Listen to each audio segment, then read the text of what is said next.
성막 곧 증거막을 위하여 레위 사람이 쓴 재료의 물목은 제사장 아론의 아들 이다말이 모세의 명령대로 계산하였으며, 유다지파 훌의 손자여 우리의 아들인 부살렐은 여호와께서 모세에게 명령하신 모든 것을 만들었고, 단지파 아히사막의 아들 오홀리압이 그와 함께 하였으니, 오홀리압은 재능이 있어서 조각하며 또 청색, 자색, 홍색 실과 가는 배실로 수놓은 자더라. 성소 건축 비용으로 들인 금은 성소의 세겔로 29달란트와 730세겔이며, 계수된 회중이 들인 은은 성소의 세겔로 100달란트와 1775세겔이니, 계수된 자가 20세 이상으로 60만 3,550명인 즉 성소의 세겔로 각 사람에게 은 한 배가 곧 반세겔씩이라. 은 100달란트로 성소의 받침과 휘장문의 기둥 받침을 모두 100개를 부어 만들었으니, 각 받침마다 한 달란트씩 모두 100달란트요 1775세겔로 기둥 갈고리를 만들고 기둥머리를 싸고 기둥 가름대를 만들었으며, 드린 롯은 70달란트와 2400세겔이라. 이것으로 회막 문 기둥 받침과 놋 제단과 놋 그물과 제단의 모든 기구를 만들었으며, 뜰 주위의 기둥 받침과 그 휘장문의 기둥 받침이며 성막의 모든 말뚝과 뜰 주위의 모든 말뚝을 만들었더라. 안녕하십니까, 사랑하는 근수교회 가족 여러분. 11월 28일 근수 매일 말씀 시작하겠습니다. 오늘 본문은 출애굽기 38장 21절부터 31절까지의 말씀입니다. 오늘 본문 21절에서 23절까지는 우리가 잘 아는 이야기가 계속해서 나오고 있죠. 특별히 오늘 본문의 아론의 아들이었던 이다말이 목록 짜는 일, 즉 회계 같은 일을 하였다라고 기술하고 있습니다. 그리고 잘 아는 이름 부살렐과 오홀리압이 또한 성전을 만드는 일을 도맡아 했다라고 말하고 있죠. 하지만 오늘 본문의 하이라이트는 24절부터 31절까지입니다.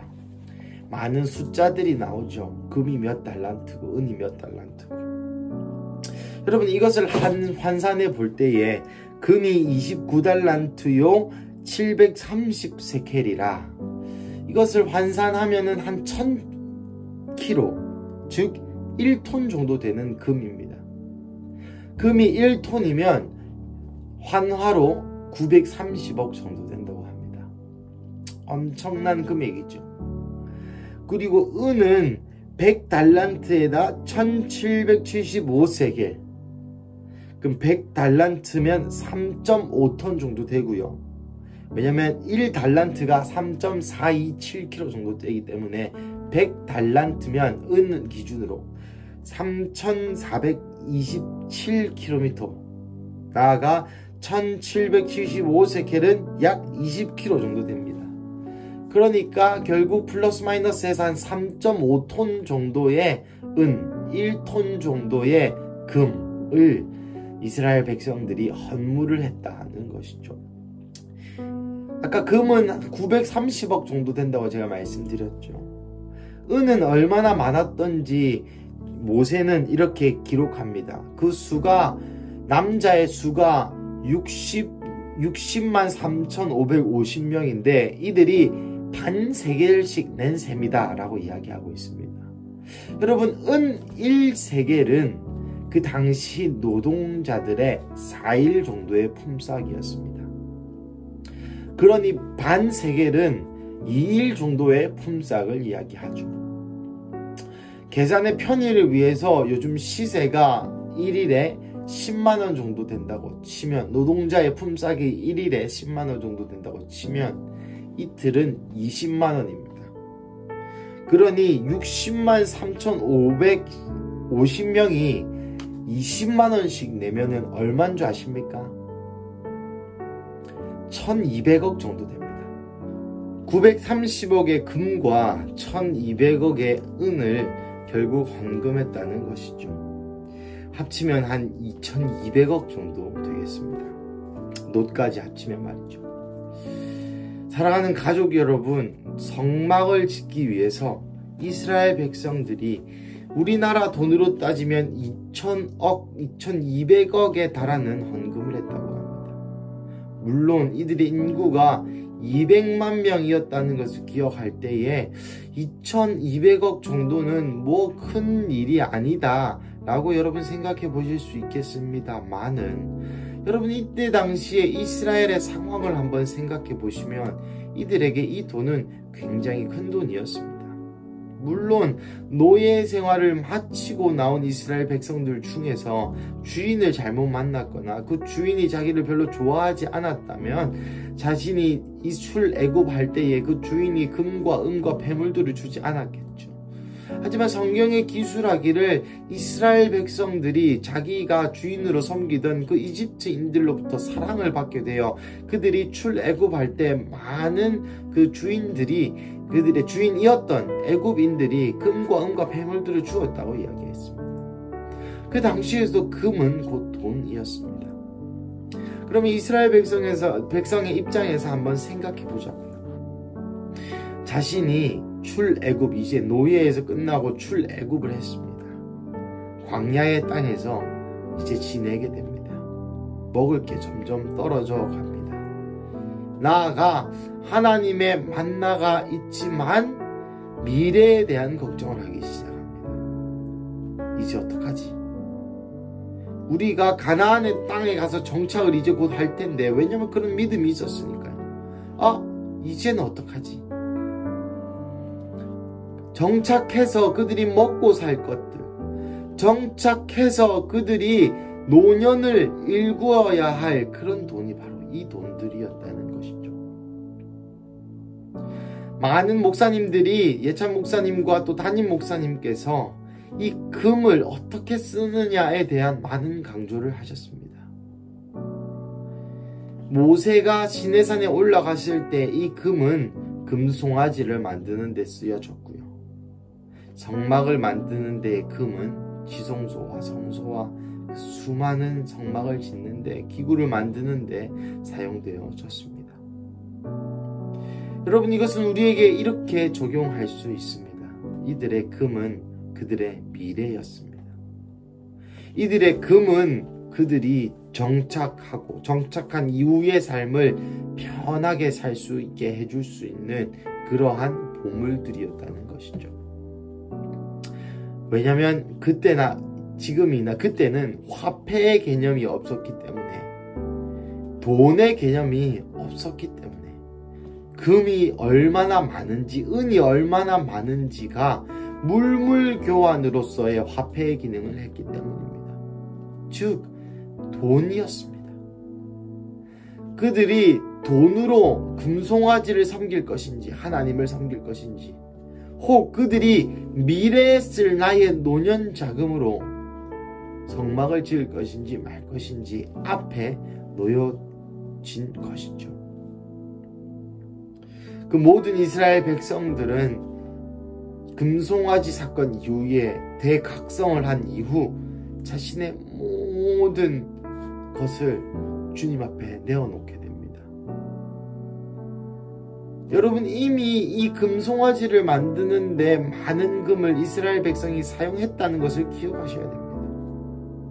그러니 오늘 본문에도 물론 금이 더 비싸긴 했거니와 은에 비해 금의 달란트가 현저하게 작죠. 사랑하는 가족 여러분, 우리는 어디에 돈을 쓰십니까? 오늘 본문을 읽는 가운데 주님께서 저에게 주신 직접적인 단어는 바로 돈이었습니다. 금, 나에게 귀중한 것, 그런 의미로서의 금이 아니라 우리의 돈을 우리는 어디에 씁니까? 주님 저에게도 물으시는 것 같았습니다. 세상의 모든 주인이 나인 걸 인정하는 마음으로 네가 11조를 내느냐? 그래, 그렇다면 11조를 잘 낸다면 나머지 10의 9조는 너는 어디에 쓰느냐? 하나님의 성막을 만드는데, 하나님의 나라를 만드는데, 복음의 확장과 선교와 구제와 주님이 쓰라고 하신 곳에 너의 재정을 쓰느냐? 아니면 11조는 내었으니 그 모든 것이 네 거라고 착각하고 너의 재정을 네가 집행하느냐라고 마치 물으시는 것 같았습니다.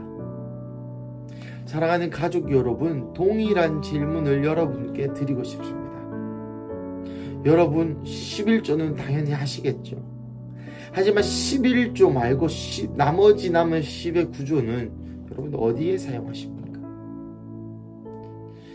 제가 존경하는 목사님이 이렇게 얘기하셨습니다. 남자, 특별히 여기도 남자라는 표현이 나오니까요. 남자가 진심일 때 하는 두 가지 행동이 있다. 첫 번째, 눈물을 흘리고 두 번째, 돈을 쓴다. 사랑하는 가족 여러분, 재물이 있는 곳에 우리의 마음이 있습니다. 돈이 있는 곳에 우리의 마음이 있습니다. 여러분, 돈을 어디에 쓰느냐가 거기에 우리의 마음이 있는 것입니다. 이것은 헌금을 이야기하는 것이 아닙니다. 돈을 내 마음대로, 나의 재정을 내가 원하는 대로, 내가 사고 싶은 대로, 내가 하고 싶은 대로, 내가 원하는 것을 사기 위해 그렇게 사용하는 것은 나의 나라와 나의 왕국에 내 마음이 있다는 증거이죠. 하지만 주님께서 나그네로 살아가는 우리 가운데 용돈을 허락하셨는데 이 용돈조차 주님께로부터 온 것을 인정하는 마음으로 주님 이 돈을 어디에 쓰기를 원하십니까? 이 돈을 누구에게 흘려보내기를 원하십니까? 이 돈도 주님의 것인데 10의 1조도 당연히 주님의 것이거니와 10의 9조도 주님 어떻게 쓰기를 원하시나이까? 라는 마음이 우리에게 있어야 할 줄로 믿습니다. 성경은 분명히 얘기하고 있습니다. 재물과 하나님을 겸하여 섬기지 못한다. 즉 재물을 섬기면 하나님을 섬기지 않는 것이고 하나님을 섬기면 재물을 섬길 수 없다는 것이죠. 사랑하는 가족 여러분, 말씀을 마무리하겠습니다. 여러분, 재물이 있는 곳에 여러분의 마음이 있습니다. 오늘 이 화요일 아침 하나님께서 우리의 재정에 관하여 우리에게 물으십니다. 너의 10의 9조는 어디에 있느냐? 이 질문 앞에 하나님께 물으시고 하나님께 기도하시고 하나님께 순복하시고 부복하시고 엎드리시고 순종하셔서 우리에게 허락하신 하나님께서 주신 이 돈, 재정에 지배받는 자가 아니라 재정을 다스리고 나아가 이 재정으로 하나님의 나라를 확장하고 이 재정으로 주의 뜻을 이루시는 하루 되시기를 주님의 이름으로 간절히 축복합니다. 우리 함께 기도하시겠습니다. 사랑하는 하나님, 이 시간 기도합니다. 이스라엘 백성들이 그들의 노후 자금, 그들이 가나안 땅에 가서 비옥하고 윤택하게 살 수 있는 그 권리를 성막 앞에 내려놓는 것을 봅니다. 나아가 그들의 거의 모든 재산을 모아 성막을 짓기를 갈망했던 그들의 삶의 실제도 또한 바라봅니다. 하지만 사랑하는 하나님, 오늘 우리의 삶 가운데 우리의 재정은 또한 어디에 쓰였는지 한번 묵상해 볼 때에 하나님, 그렇게 주님 앞에서 떳떳할 수 없음을 주님 용서하여 주시옵소서. 하나님, 11조는 당연히 주님의 것이라고 인정하지만 나머지 10의 9조는 내 마음대로 써도 될 것 같고 나를 위하여 썼던 것을 주님 용서하여 주시옵소서. 주님, 다시 한번 고백하는 것은 나의 모든 시간의 주인, 감정의 주인, 나의 모든 돈, 재정의 주인이 하나님이심을 고백합니다. 그래서 내가 나의 모든 재정의 10의 9조를 또 사용하고 흘려보낼 때에 그것을 통하여서 주님께 영광 돌릴 수 있는 삶 살게 하여 주십시오. 아버지께서 내게 쓰라고 하신 곳에 내 재정을 씀으로 말미암아 하나님의 영광이 드러나는 나의 경제, 나의 재정이 될 수 있도록 주님 우리를 축복하여 주시옵소서. 주님, 나의 모든 삶, 나의 시간과 젊은 날과 노년과 중년과 감정과 생활과 말투와 재정의 모든 주인 되신 예수님의 이름으로 기도드립니다. 아멘.